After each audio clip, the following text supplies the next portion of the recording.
الحمد لله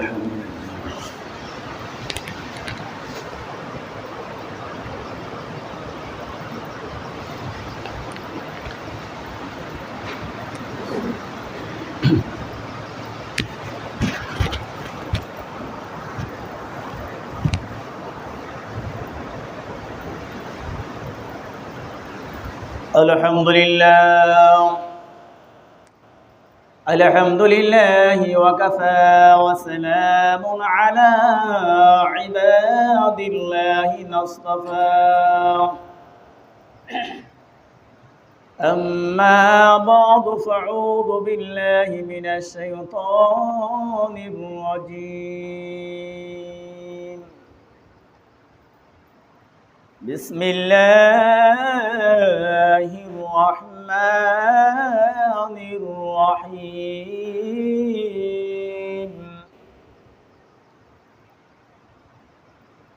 قل عبادي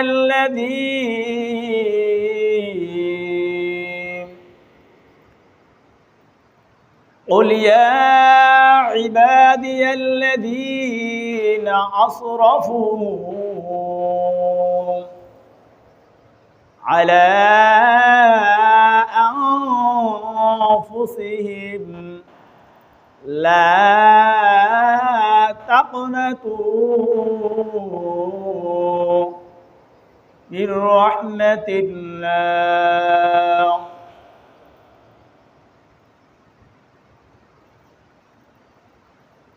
قل يا عبادي الذين أسرفوا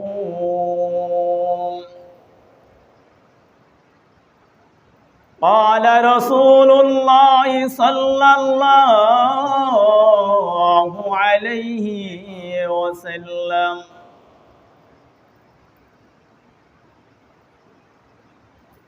أول ما يحاسب به العبد يوم القيامة الصلاة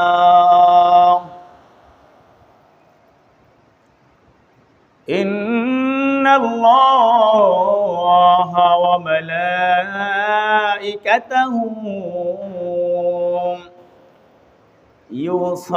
يصلون على النبي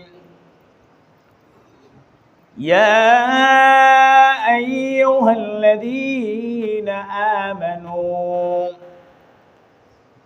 صلوا عليه وسلموا تسليما الله صل على سيدنا مولانا محمد وليالي سيدنا مولانا محمد اللهم صل على سيدنا مولانا محمد وليالي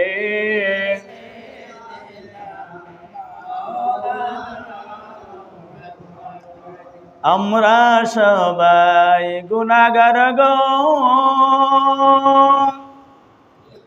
ও দয়াল এসেছি আপনার দরবারে যার ওসিলায় সৃষ্টি করলেন মাফ করেন তার খ্যাতিলে আল্লাহুম্মা সাল্লি আলা সাইয়্যিদিনা مولانا محمد وليالي سيدنا مولانا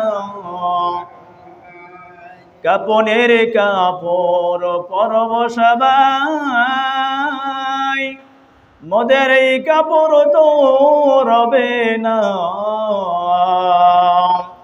ধনী বলি গরিবি বলি أجرل كوكب سربنا يا اللهم صل على سيدنا مولانا محمد وليالي سيدنا سيدنا مولانا محمد الحمد لله আল্লাহ পাকের দরবারে হাজারো শুকরিয়া জ্ঞাপন করছি যে সুবহানাহু ওয়া তাআলা আমাদের সকলকে তার পবিত্র মজলিসে আসার এবং বসার তৌফিক করেছেন। এই জন্য মন থেকে শুকরিয়া জ্ঞাপন করছি আলহামদুলিল্লাহ। আরও শুকরিয়া জ্ঞাপন করছি যে আল্লাহ রাব্বুল আলামিন এই ফিতনা ফাসাদের জমানার মধ্যে যাচাই বাছাই করে মনোনীত করে নির্বাচিত করে তার পবিত্র ঘরে কোরআন হাদিস শ্রবণ করার জন্য এবং নামাজ আদায় করার জন্য জুমা পালন করার জন্য আল্লাহ সুবহানাহু ওয়া তাআলা আপনাকে আমাকে আসার এবং বসার তৌফিক করেছেন। এই জন্য আরেকবার শুকরিয়া জ্ঞাপন করি আলহামদুলিল্লাহ। আমরা আরেকবার শুকরিয়া জ্ঞাপন করি যে আল্লাহ রাব্বুল আলামিন আমাদের জন্য, আমাদের হেদায়েতের জন্য, মুক্তির জন্য আল্লাহ আমাদের নেতা সাইয়্যিদুল মুরসালিন দুজাহানের বাদশাহ হুজুর পাক সাল্লাল্লাহু আলাইহি সাল্লামকে আমাদের জন্য নেতা হিসেবে বানিয়েছেন এবং তিনি আমাদের নবী, আমরা তার উম্মত, বিশ্বনবী সাল্লাল্লাহু আলাইহি সাল্লামের উম্মত হতে পেরেছি। এই জন্য মন থেকে আরেকবার শুকরিয়া জ্ঞাপন করি আলহামদুলিল্লাহ। সম্মানিত হাজিরিন, আজকের আলোচনা সহিহ ইখলাস এবং তওবা। আল্লাহ সুবহানাহু ওয়া তাআলা মানুষকে সৃষ্টি করেছেন, ওমা খলাকতুল জিন্না ওয়াল ইনসা ইল্লা লিয়াবুদুন। যে আল্লাহ তার সৃষ্টি জীবের মধ্যে 18,000 মাখলুকালের মধ্যে আল্লাহ রাব্বুল আলামিন সব চাইতে স্বাদ দিয়ে, জিবরা দিয়ে, চক্ষু দিয়ে, হাত দিয়ে, পাও দিয়ে, তার বাসস্থান দিয়ে, তার জন্য আবার পরকালের জান্নাত দিয়ে আল্লাহ ধন্য করেছেন একমাত্র মানুষদেরকে। ওমা খলাকতুল জিন্না ওয়াল ইনসা ইল্লা লিয়াবুদুন। যে আল্লাহ মানুষ এবং জিনদেরকে আল্লাহ আদর করে মহব্বত করিয়া বানাইছেন। তবে এই দুই শ্রেণীর সৃষ্টি জীবকে আল্লাহ আদর করে মহব্বত করিয়া বানাইছেন, কিন্তু এই দুই শ্রেণীর জন্য আল্লাহ রাব্বুল আলামিন হিসাব নিকাশ রেখেছেন, আবার তাদের জন্য জান্নাত রেখেছেন, তাদের জন্য জাহান্নাম রেখেছেন। এই দুই শ্রেণীর সৃষ্টিজীবের জন্য আল্লাহ সুবহানাহু ওয়া তাআলা তামাম আসমান, তামাম জমিন তাদের জন্য সৃষ্টি করেন। সুবহানাল্লাহ বলেন। এত আসমান দেখেন, জমিন দেখেন, নীল আসমান, এত জমিনের ভিতরে গাছপালা দেখেন, সব কিছু দেখতে পান। জমিনের ভিতরে বসবাস করে গরু ছাগল, জমিনের ভিতরে বসবাস করে কত প্রাণী। এই সমস্ত প্রাণী, সমস্ত গাছপালা, সমস্ত ফল ফলাদি আল্লাহ রাব্বুল আলামিন মানুষের জন্য সৃষ্টি করেছেন। সুবহানাল্লাহ বলেন। এগুলা সব মানুষের জন্য সৃষ্টি করেছেন। আল্লাহ এই জন্যই সৃষ্টি করেছেন। সে বিষয়টা হচ্ছে যে আমি আমার বান্দাকে শখ করিয়ে বানাইছি, আদর করিয়ে বানাইছি, মহব্বত করিয়ে বানাইছি। আমি আল্লাহ তাদের বাসস্থানের ব্যবস্থা করিয়ে দেব। আমি আল্লাহ নিজ আসমান বানাইলাম, নিজ জমিন বানাইলাম, ফল ফলাদি দিলাম তাদের জন্য। জমিনের ভিতরে ফসল ফলাইয়া আমি আল্লাহ বৃষ্টি দিয়া উৎপাদন করাইয়া সুন্দর করিয়া তাদেরকে খাওয়াইতে আসি। তবে আমি আল্লাহ রাব্বুল আলামিন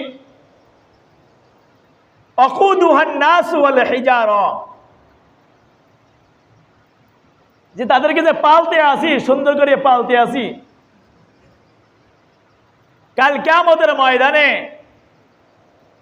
যে বান্দাদেরকে আদর করিয়ে বানাইলাম, মহব্বত করিয়ে বানাইলাম, তারা আদরের যত্ন, মহব্বত বোঝে, কদর বোঝে, আমার শ্রেষ্ঠত্বর বোঝে, তার রবের পরিচয় দিয়ে কত মানুষ তওবা করিয়া জান্নাতি হয়ে যাবে। সুবহানাল্লাহ বলেন। কত মানুষ তওবা করে, তওবা পরে জান্নাতি হয়ে যাবে। আবার আল্লাহকে আমাদের ময়দানে বলবেন, হ্যাঁ আমার বান্দা, তোমার জন্য নাজ নিয়ামত দিয়েছিলাম, তোমার জন্য সুন্দর আসমান বানাইলাম, তোমার জন্য জমিন বানাইলাম, তোমার জন্য বাড়ি বানাই বাড়ি দিলাম, গাড়ি দিলাম, টাকা দিলাম, ছেলে সন্তান দিলাম, স্ত্রী দিলাম, কিন্তু তোমাকে সব দিয়ে দিলাম, কিন্তু তুমি তো আমাকে কিছুই দিলে না, তুমি তো আমাকে কিছুই দিলে না। আমি বলছি তুমি তওবা করো, গুনাহ করো, গুনাহ করার পরে তুমি তওবার দিকে ফিরিয়ে আসো। যখন তুমি তওবার দিকে ফিরিয়ে থাকবা, আমি আল্লাহ রাব্বুল আলামিন তোমার প্রতি রাজি খুশি হইয়া তোমার জিন্দেগীর তামাম গুনাহগুলি মাফ করে দেবো। সুবহানাল্লাহ বলে। সম্মানিত হাজিরিন, তাহলে যে জিনিসের জন্য শান্তি আছে, আবার যে জিনিসের জন্য সুখ আছে, যে জিনিসের জন্য আরাম আছে, ওই জিনিসের জন্য কি কষ্ট আছে। ওই জিনিস অর্জন করতে কিন্তু কষ্ট লাগে, লাগে কি লাগে না বলেন? ওই জিনিসে ভুল করলে কিন্তু আবার সমস্যা আছে, জাহান্নাম আছে। কি আছে বলেন? জাহান্নাম আছে। আমার আল্লাহ রাব্বুল আলামিন বলেছেন, কুল ইয়া ইবাদিয়াল্লাযীনা আসরাফু, হে মুহাম্মদ আপনি সুসংবাদ জানিয়ে দেন, আপনি সংবাদ জানিয়ে দেন, আপনার উম্মতদেরকে জানিয়ে দেন, আপনি বলে দেন, হে আল্লাহর বান্দাগণ, তোমরা তোমাদের গুনার নফসের গুনাহ করিয়া, নফসের প্রতি জুলুম অত্যাচার করিয়া তোমরা মনে করিও না যে আল্লাহ তোমাদেরকে ক্ষমা করবে না, আল্লাহ তোমাকে জান্নাত থেকে বঞ্চিত করবে, আল্লাহ দুনিয়ার নাজ নিয়ামত থেকে বঞ্চিত করবে, তুমি মনে করিও না। তুমি তওবা করো, আল্লাহর রহমত থেকে তুমি নৈরাশ হইও না। তুমি গুনাহ করো, তুমি অন্যায় করো, তুমি অপরাধ করো, তুমি জুলুম করো, তুমি যাই কিছু করো না কেন, কিন্তু তুমি নৈরাশ হইও না, নৈরাশ হইও না, নৈরাশ হইও না। আমি আল্লাহ রাব্বুল আলামিন তোমার তওবাকে কবুল করব। সুবহানাল্লাহ বলেন। তোমার জন্য সকাল থেকে সন্ধ্যা পর্যন্ত, সন্ধ্যা থেকে সকাল পর্যন্ত তোমার জন্য তওবা দরজা খোলা। তুমি আল্লাহকে যখন আল্লাহ বলিয়া ডাক দাও, শুধু আল্লাহ শোনেন না, শুধু তাই নয়, আমার আল্লাহ রাব্বুল আলামিন আরশের খুঁটি পর্যন্ত কাঁপিয়া যায়। সুবহানাল্লাহ বলেন। বান্দার তওবার এত দাম, এত শ্রেষ্ঠত্ব বান্দার তওবা। এই জন্য আল্লাহ রাব্বুল আলামিন বলেন, বান্দারে তুমি তওবা করো, তুমি তওবা করো, তুমি তওবা করো। কিন্তু তুমি যদি তওবা করার মতো তওবা করতে পারো, আমি আল্লাহ রাব্বুল আলামিনের আরশ, আমি আল্লাহ রাব্বুল আলামিনের গোরসকে নিবেই ফেলায়। সুবহানাল্লাহ বলেন। সব নিবে ফেলায়।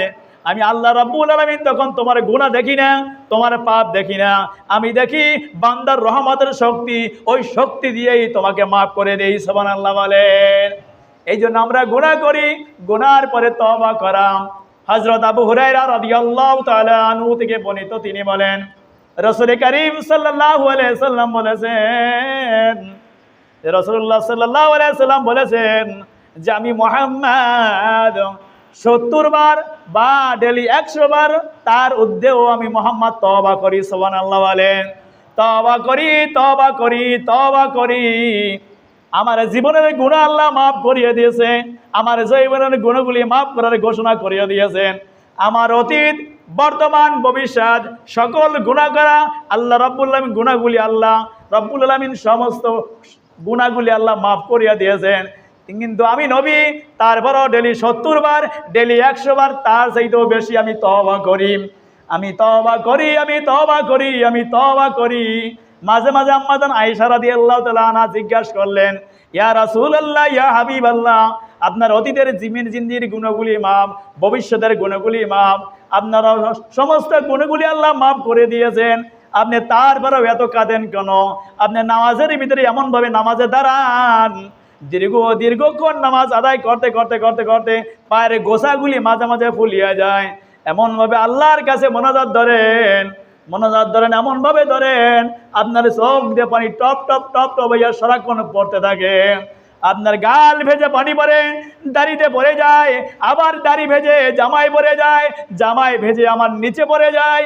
হে নবী, আপনার তো এত কান্দার প্রয়োজন নাই, কাদার প্রয়োজন নাই।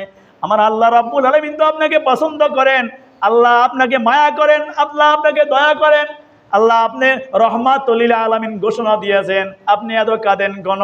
আমার দয়ার নবী, মায়ার নবী কান্দন লইলেন, বললেন, হ্যাঁ আয়েশা, আল্লাহ যে আমার গুনাহগুলি ক্ষমা করিয়ে দিয়েছে, আল্লাহ যে আমার উপরে রহমত বর্ষিত করেছেন, আল্লাহ যে আমাকে রহমাতুল আলামিন বইয়া ডাক দিয়েছেন, এই জন্য আমি কি তওবা করব না? আমি কি তওবা করব না? তওবা করব না। কাল কিয়ামতের ময়দানে আল্লাহ রাব্বুল আলামিন যদি এই মুহাম্মাদের উপরে দয়া না হয়, মায়া না করেন, মুহাম্মাদের উপরে গোসা হইয়া যায়, তবে আল্লাহ রাব্বুল আলামিন ওই তওবার দিকে তাকাইয়া আমি মুহাম্মদকে আল্লাহ ক্ষমা করে দেবে। সুবহানাল্লাহ বলেন। বলবে, মুহাম্মদ তুমি যে তওবা করেছিলাম, তোমার তওবা অনেক দামি ছিল, এই তওবার দিকে তাকাইয়া তোমাকে মাফ করে দিলাম। সুবহানাল্লাহ বলেন। হযরত আবু হুরায়রা রাদিয়াল্লাহু তাআলা আনহু থেকে বর্ণিত, তিনি বলেন যে রাসূল করিম সাল্লাল্লাহু আলাইহি সাল্লাম বলেছেন, মুমিন বান্দা যখন তওবা করে, অন্যায় করে, পাপ কাজ করে, জুলুম করে, অন্যায় কাজ করতে থাকে, পাপ করতে থাকে, সীমাহীন পাপ করেছে, অন্যায় করেছে, অন্যায় করার পরে সে যদি সঙ্গে সঙ্গে তওবা করিয়া নেয়, আল্লাহ রাব্বুল আলামিন তার অন্যায়গুলো ভুলিয়া তওবা নসিব করিয়া, তওবা কবুল করিয়া তাকে মাফ করিয়া দেন। সুবহানাল্লাহ বলেন। যে বলা হয় বান্দা গুনাহ করলো, গুনাহ করার পরে বান্দা যখন তওবা করলো না, বান্দা যখন আল্লাহর রহমতের দিকে ফিরিয়ে আসলো না, তখন তার রুহের ভিতরে, তার অন্তরের ভিতরে, তার কলবের ভিতরে একটা কালো দাগ পড়িয়ে যায়। বান্দা যখন ওই গুনাহ কাজ করার পরেও আবার গুনাহ করে, আবার গুনাহ করে, আবার গুনাহ করতে থাকে, সকাল থেকে সন্ধ্যা পর্যন্ত গুনাহ করে, এরকম যত গুনাহ করে, তত পার্সেন্টের গুনাহ করে, তখন তার ওই দাগগুলো, কালো দাগগুলো বাড়তে থাকে। এমন পর্যায়ে তওবা যদি না করে, গুনাহ করতে আল্লাহ রাব্বুল আলামিন তার কলবের ভিতরে মোহর মারিয়া দেন।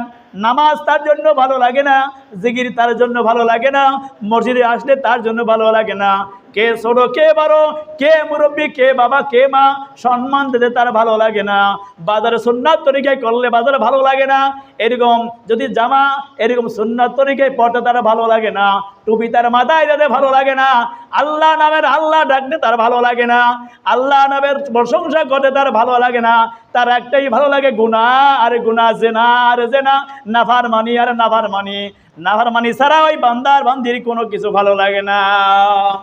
দাগ বেড়ে যায়, গুনার মাত্রা বেড়ে যায়, আর গুনাহ করা বেড়ে যায়, গুনার দাগও বেড়ে যায়, বাড়তে এমন একটা অবস্থা হইয়া যায়, মৃত্যুর সময় হইয়া যায়। মৃত্যুর যখন সময় হইয়া যায়, তখন 40 দিন আগে তাকে ঘোষণা দেওয়া হয়, তুমি তওবা করো। এখনো 40 দিন বাকি আছে, মৃত্যুর সময় বাকি আছে, এখন নাফরমান তওবা করিয়া লাও। কিন্তু মৃত্যুর পরে আর তওবা করলেও নসিব হবে না, হেদায়েত নসিব হবে না, জান্নাত নসিব হবে না, মাওলা সন্তুষ্ট থাকবে না।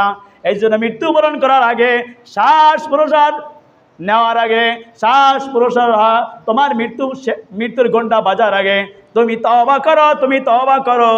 তওবা করলে আল্লাহ তোমার গুনাহগুলি মাফ করিয়ে দেবে। এই ঘোষণা দেন। তখন বান্দা যদি অন্যায় করে, অন্যায় করার পরে তওবা করার পরে রাসূলুল্লাহ সাল্লাল্লাহু আলাইহি ওয়াসাল্লাম বলেছেন, তওবা করার পরে আমার আল্লাহ রাব্বুল আলামিন তার গুনাহগুলি মাফ করিয়া দেন, তার গুনাহ সপরিমাণ সব তার আমলনামায় ফেরেশতাদের মাধ্যমে লেখাই দেন। সুবহানাল্লাহ বলেন। এই জন্য সময় তো বাবারা, ভাইরা, আমাদের সকলে গুনাহ কিন্তু আমরা সবাই করি। আমার আল্লাহ রাব্বুল আলামিন বলেছেন, ওয়াল আস, মহাকালের শপথ, ইন্নাল ইনসানা লাফি খুসর, নিশ্চয়ই মানুষ ভুলের মধ্যে ডুবে আছে। কিন্তু তোমরা কেউ মনে করিও না ভুল আমি করি না, আমার মধ্যে কোনো ভুল নাই, আমার চেহারার মধ্যে কোনো ভুল নাই, আমার মধ্যে কোনো ভুল নাই, আমার কর্মের মধ্যে কোনো ভুল নাই, আমার নামাজের মধ্যে কোনো ভুল নাই, আমার জিকিরের মধ্যে কোনো ভুল নাই, আমার চরিত্রের মধ্যে কোনো ভুল নাই, তুমি এটা মনে করিও না। আমরা আল্লাহ রাব্বুল আলামিন বলেছেন, ইল্লাল্লাযীনা আমানু ওয়া আমিলুস সলিহাত, তবে তারা ভুলের মধ্যে নাই, যারা আমলে সলিহিন করে, যারা ঈমান গ্রহণ করেছেন। কি করছেন? যারা ঈমান গ্রহণ করার পরে আমলে সলিহ করেন। ওয়া আমিলুস সলিহাতি ওয়া তাওয়াসাউ বিল হাক্কি ওয়া তাওয়াসাউ বিস সবর, যারা সত্যের উপদেশ দেয় এবং মানুষদেরকে ধৈর্যের উপদেশ দেয়, তারা কিন্তু ভুলের মধ্যে নাই। কিন্তু মানুষ তো বলে হুজুররা ভুলের মধ্যে আছে, মুহাদ্দিসেরা ভুলের মধ্যে আছে, মুফতি সাহেবেরা ভুলের মধ্যে আছেন, ইমাম সাহেবেরা ভুলের মধ্যে আছেন, কিন্তু তারা ভুলের মধ্যে নাই। আমার আল্লাহ রাব্বুল আলামিন বলেছেন, যারা সলিন কাজ করবে, যারা সত্যের উপদেশ দেবে, যারা ধৈর্যের উপদেশ দেবে, তারা সঠিক পন্থের মধ্যে আছে, সঠিক রাস্তার মধ্যে আছে। সুবহানাল্লাহ বলেন। এই জন্য সমাজে হাজিরিন, হযরত আবু সাঈদ খুদরি রাদিয়াল্লাহু তাআলা আনহু থেকে বর্ণিত,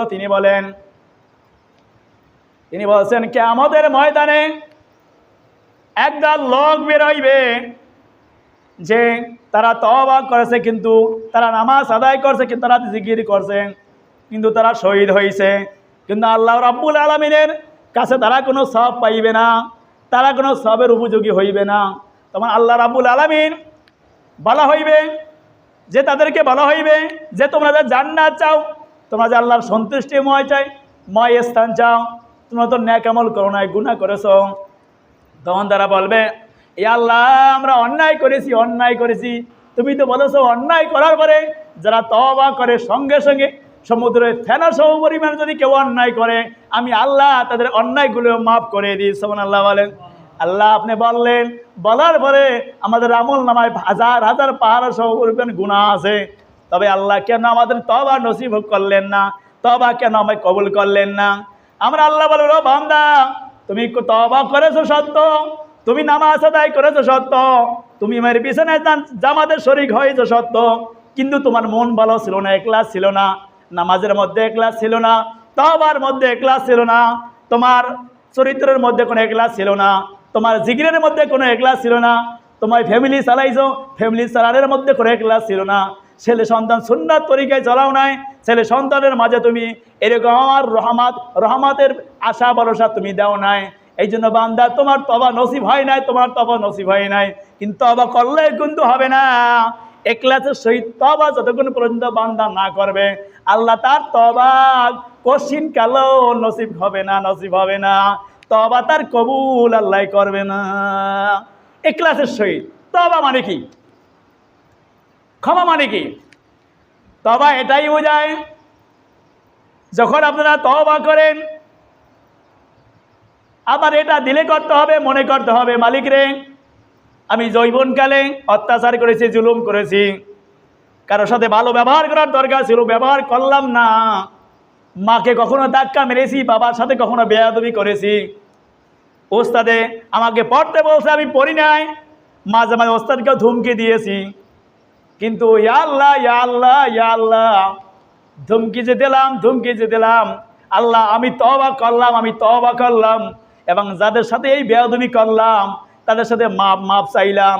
মাপ চাওয়ার পরে আমি আল্লাহর কাছে এমনভাবে তওবা করলাম, আল্লাহ আমি যে ওস্তাদের সাথে বেয়াদবি করলাম এটা আমার জীবনের ভুল, আমার বাবার সাথে সৎ আচরণ করার দরকার ছিল, আমি করতে পারি নাই, কিন্তু তাদের সাথে বেয়াদবি করেছি, এটা আমার ভুল ছিল। আমার মার সাথে কথায় বেয়াদবি করেছি, এটা আমার জন্য বেয়াদবি ছিল। আমার ইমাম সাহেবের সাথে আদব অনুযায়ী কথা বলার দরকার ছিল, উচ্চ কণ্ঠে আওয়াজ না করার দরকার ছিল, বেয়াদবি করেছি। আল্লাহ আপনি আমাকে মাফ করিয়া দেন। আমি যে কাজগুলো অতীতে করলাম, আর জীবনে কঠিন গেল, এই রক্ত যতদিন আমার দেহের মধ্যে কি থাকবে, দেহের মধ্যে প্রাণ থাকবে, ততদিন আমি এই গুনাহকে ঘৃণা করলাম, এই কাজগুলোকে ঘৃণা করলাম, আর করব না। মালিক তুমি আমার তওবাকে কবুল করি, আমাকে মাফ করিয়ে দাও। সুবহানাল্লাহ বলেন। আমরা আল্লাহ রাব্বুল আলামিন বলেন, আমি তোমাকে মাফ করবো তো করবই করব, তোমার আব্বা আমাকেও আমি আল্লাহ মাফ করিয়ে দেবো। সুবহানাল্লাহ বলেন। এই জন্য সম্মানিত হাজিরিন, তওবা কিন্তু তওবার মতো করতে হবে। হযরত আবু সাঈদ খুদরি রাদিয়াল্লাহু তাআলা আনহু থেকে বর্ণিত, তিনি বলেন যে নবী আকরাম সাল্লাল্লাহু আলাইহি ওয়াসাল্লাম বলেছেন, শয়তান আল্লাহর কাছে ফরিয়াদ করেন, হে আমার মালিক, কসম তোমার, কে বলে? শয়তান বলে, হে আমার প্রভু, হে আমার সৃষ্টিকর্তা, আমি শয়তান আর তুমি প্রভু, তবে তোমার কসম, তোমার ইজ্জতের কসম, তবে আমি কিন্তু তোমার বান্দাদেরকে ধোঁকা দেব, কিন্তু যতক্ষণ পর্যন্ত তাদের দেহের মধ্যে কি থাকবে, প্রাণ থাকবে, প্রাণ থাকা পর্যন্ত আমি শয়তান তাদেরকে ধোঁকা দেব। আমার আল্লাহ রাব্বুল আলামিন ডাক দেয়া বলেন, ও শয়তান, আমার বান্দারা যখন অন্যায় করে, অন্যায় করার পরে যখন অন্যায়টা স্বীকৃতি করিয়া, অন্যায়টা জানিয়া শুনিয়া আমার নিকটে তওবা করিয়া হাত তোলন করে, আমি আল্লাহর সঙ্গে সঙ্গে তাদের তওবা নসিব করিয়া তাদেরকে মাফ করিয়ে দেবো। সুবহানাল্লাহ বলে। তুমি কয়দিন আর ধোঁকা দেবা, কয়দিন আর ধোঁকা দেবা? গুনাহ করার পরেও, গুনাহ করার পরে যদি তওবা করিয়েই বসে, আমি আল্লাহ তওবা আসমানে উঠাইয়া রাখবো না, আমি আল্লাহ মাথার উপরে উঠাইয়া রাখবো না, আর সে আরজিমের পর্যন্ত উঠাইয়া আমি আল্লাহর কুদরতি ফয়সালায় তাদেরকে মাফ করিয়া দেবো। সুবহানাল্লাহ বলে। শয়তান ধোঁকা দেবে, কিন্তু শয়তান কিয়ামত পর্যন্ত ধোঁকা দিতে থাকবে। কিন্তু গুনাহ কিন্তু আমরা করব, কিন্তু গুনাহ করার পরে কিন্তু কি করতে হবে? তওবা করতে হবে, আর বলতে হবে মালিক রে, অতি যে গুনাহগুলি করলাম আর জীবনে গুনাহগুলি আর করব না, আর করব না। হয়ে গেছে মার সাথে বেয়াদবি, হয়ে গেছে বাবার সাথে বেয়াদবি, হয়ে গেছে ওস্তাদের সাথে বেয়াদবি, জীবনে আর বেয়াদবি করব না, রসুলের সাথে আর বেয়াদবি করব না, তোমার কথার বরখেলাপ করব না, হাদিসের বরখেলাপ করব না, সুন্নাহ কোরআন সুন্নাহ বিরোধী আর চলবো না, আর আমি নামাজ কাজা করব না, আর তওবা ছাড়ব না, আর জিকির ছাড়ব না, তোমার সন্তুষ্টির কাজ আর ছাড়ব না। তুমি নিজ গুণে আমাকে ক্ষমা করিয়ে দাও, আমাকে ক্ষমা করিয়ে দাও। আল্লাহর সঙ্গে সঙ্গে ওই বান্দা বান্দিকে মাফ করে দেন। আল্লাহর সঙ্গে সঙ্গে ওই বান্দা বান্দিকে কি করে দেন বাবারা? মাফ করে দেন। বিশ্বনবী সাল্লাল্লাহু আলাইহি ওয়াসাল্লাম আল্লাহ মাফ করতে জানেন কি জানেন না, পারেন কি পারেন না?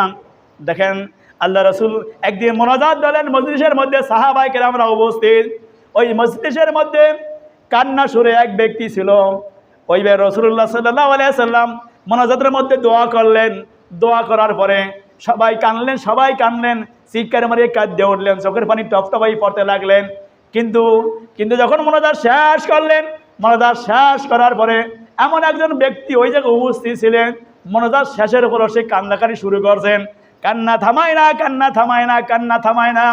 বিশ্বনবী সাল্লাল্লাহু আলাইহি সাল্লাম বললেন, তুমি যে এত কান্না কান্দো, কেউ যদি তার নিজ চোখের পানি মাছির মাথা পর্যন্ত মাথা সমপরিমাণ যদি কেউ চোখের পানি ফেলায়, আল্লাহ জাহান্নামের আগুন তার জন্য হারাম করিয়ে দেবে। সুবহানাল্লাহ বলে। তুমি এত কান্দো কেন? তুমি এত কান্দো কেন? বলতেছে ইয়া রাসূলুল্লাহ, হাবিবাল্লাহ, আপনি তো মোনাজাতের মধ্যে বলেছেন আল্লাহ সকল মানুষকে ক্ষমা করিয়ে দেবেন, যারা তওবা করবে তার তওবাকারীদেরকে ক্ষমা করবেন, যারা ভালো কাজ করবে ভালো কাজকারীদেরকে ক্ষমা করিয়ে দেবেন। ইয়া রাসূলুল্লাহ, হাবিবাল্লাহ, আমি এত অন্যায় করেছি, অপরাধ করেছি, সমস্ত মানুষ যে অন্যায় না করে আমি তা করেছি, কিন্তু আমার মনে হয় দিলে সাক্ষী দেয় আল্লাহ সকল মানুষকে ক্ষমা করতে পারে, কিন্তু আমি গুনাহগারদেরকে আল্লাহ ক্ষমা করবে না, আল্লাহ ক্ষমা করবে না। আল্লাহ রাসূল জিজ্ঞাসা করলেন, তুমি এমন কি গুনাহ করেছো? বলেন, আমার মেয়েকে আমি দাহিয়াতুল কলবি, আমার মেয়েকে নিজ হাতে আমি চাপা দিয়ে মেরেছি। আল্লাহ রাসূল বললেন, আল্লাহ তারপরেও তোমাকে ক্ষমা করে দিয়েছে। সুবহানাল্লাহ বলেন। তুমি তওবা করছো না, আল্লাহ তারপরেও তোমাকে ক্ষমা করিয়ে দিয়েছেন, ক্ষমা করিয়া দিয়েছেন। আল্লাহ এই জন্য তোমাকে ক্ষমা করেছেন। তুমি যে সময় গুনাহ করেছো, মেয়েকে হত্যা করেছো, মেয়ে অনুনয় বিনয় করলো কিন্তু তুমি শোনো নাই, তাকে চাপামারি দিয়ে ফেলাইলা, কিন্তু চাপামারি দেওয়ার পরেও আল্লাহ তোমাকে ক্ষমা করিয়ে দিয়েছে। এই জন্য ক্ষমা করিয়ে দিয়েছেন, এটা তোমার অন্তরের ভিতরে আল্লাহর ভয় ছিল, তুমি মুসলমান ছিল না, তখন আল্লাহকে বিশ্বাস করো নাই, রসুলকে বিশ্বাস করো নাই, কিন্তু এখন তুমি রসুলকে বিশ্বাস করছো, আল্লাহকে বিশ্বাস করছো, আল্লাহর প্রতি ভালোবাসা হয়েছে, ভালোবাসা জন্মানোর পরে ইখলাস অনুযায়ী তওবা করছো। ও দাহিয়াতুল করবি, তুমি জেনে রাখো আল্লাহ তোমার অতীতের সমস্ত গুনাহগুলি আল্লাহ মাফ করে দিয়েছে। সুবহানাল্লাহ বলে। আমরা তো এমন গুনাহ কেউ করি না, মেয়েকে হত্যা করছি বলেন, তা আল্লাহ আমাদেরকে গুনাহ মাফ করবেন না বলেন? আল্লাহ আমাদেরকে ক্ষমা করবেন কি করবেন না বলেন? তাহলে তওবা করতে হবে, অন্যায় করবে কিন্তু তওবা করতে হবে। আল্লাহ জীবনের গুনাহগুলি আর করবো না, নামাজ কাজা হয়েছে জীবনে আর নামাজ কাজা করবো না, জীবনে অনেক অত্যাচার করেছি, নিজ হাতে করেছি, চোখ দিয়ে করেছি, হাত দিয়ে করেছি, পাও দিয়ে হেঁটেছি, জীবনে আর করবো না, আমি তওবা করলাম। সঙ্গে সঙ্গে আল্লাহ তওবাকারীদেরকে মাফ করিয়ে দেন। আল্লাহ আমাদের সকলকে বেশি বেশি তওবা করার তৌফিক দান করেন। আল্লাহ যেন আমাদের সকলকে এইরকম বেশি বেশি তওবা করার এবং নামাজ আদায় করার, মজলিসে বেশি বেশি থাকার তৌফিক জানি আল্লাহ রাব্বুল আলামিন আমাদেরকে দান করেন। যারা সুন্নাত পড়ি না সুন্নাত আদায় করি ইনশাআল্লাহ। পরে